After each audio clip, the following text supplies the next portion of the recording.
ప్రాచీన శాస్త్రీయ అత్యాధునిక వైద్య విధానాలను వినూత్నంగా ఒకే గొడుగు కింద అందుబాటులోకి తీసుకొచ్చింది మెడి9 ఇంటిగ్రేటెడ్ మెడికల్ సిస్టమ్. ఇప్పుడు కాంగ్రెస్ అధిష్టానము తీన్మార్ మల్లన ఎమ్మెల్సీ తీన్మార్ మల్లన సస్పెండ్ చేసింది. ఇప్పుడు అన్ని పార్టీలు కూడా బీసీ స్లోగన్ ను ఎత్తుకున్న పరిస్థితి. ఇప్పుడు టీడీపీ తెలంగాణలో కూడా మల్లన్న టీడీపీ అధ్యక్షునిగా అవుతారని లేకపోతే జనసేన అధ్యక్షునిగా అవుతారని ఊహాగానాలు వినిపిస్తున్నాయి. పిచ్చి మాటలు ఎట్లా సార్? ఎన్ని పిచ్చి మాటలు బీసీ ఇవాళ బీసీలు ఇది కొత్త విషయం అమ్మా. ఎప్పటి నుంచో ఉన్న పోరాటం బీసీలకి. ఇప్పుడు బండి సంజయ్ బీసీని అనేక ముఖ్య ప్రెసిడెంట్ చేశారు. తర్వాత మళ్ళీ పరిస్థితులు బట్టి బీసీలకి అవకాశం ఇవ్వాలి బీసీలుగా ప్రతి పార్టీలో ఉంది. ఇప్పుడు కొత్తగా తీన్మార్ మల్లన్న మోసుకొచ్చిన ఇదేం కాదు.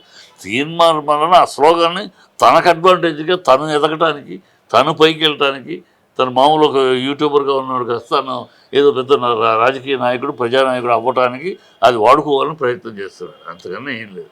బీసీ ఇది కొత్తగా కనిపెట్టిన స్లోగన్ కాదు. టీడీపీలో యాక్సెప్ట్ చేస్తారా? ఆయనకి అధ్యక్షునిగా ఇస్తారా? ఎందుకు ఇస్తారమ్మా? పిచ్చే కూడా బీసీ పార్టీ అని చెప్తున్నారు కదా తెలంగాణలో. టీడీపీ అంటే బీసీ ఏమి అన్ని పిచ్చి మాటలు. రేపు ఇంకేదైనా వస్తే మేము దళిత పార్టీ అంటారు. ఈ రాజకీయ పార్టీలన్నీ ఎవరికి ఆ సందర్భాన్ని బట్టి మేము ఆ పార్టీ అంటారు చెప్తే, వీళ్ళు ఎన్నికలు వచ్చినప్పుడు వీళ్ళ విధానాలు వేరు. బీసీలకి ముఖ్యమంత్రి చేస్తామని చెబుతారు. ఆ ముఖ్యమంత్రి క్యాండిడేట్ బీసీలు ఎవరున్నారు అని ఎదుగుతారు. అంత స్టేచర్ లేదంటారు. సో ఇవన్నీ ఈ రాజకీయ నాయకులు, రాజకీయ పార్టీలు ఎప్పటికప్పుడు ఏ అవసరాన్ని బట్టి, సందర్భాన్ని బట్టి దానికి తాళం వేస్తారు, ప్రజలు మభ్య పెడతారు అంతే. వీళ్ళు నిర్దిష్ట విధానాలు ఏ పార్టీకి లేవు. ఇప్పుడు ఉన్న పార్టీలో ఏ పార్టీ కూడా గెలిచి అధికారం చేపట్టే విధానం తప్పితే నిజంగా ప్రజా సమస్యలు ఈ బీసీలు, దళితులు ఈ సమస్యలు పరిష్కరించే దాంట్లో ఎక్కడా వాళ్ళకి చిత్తశుద్ధి లేదు.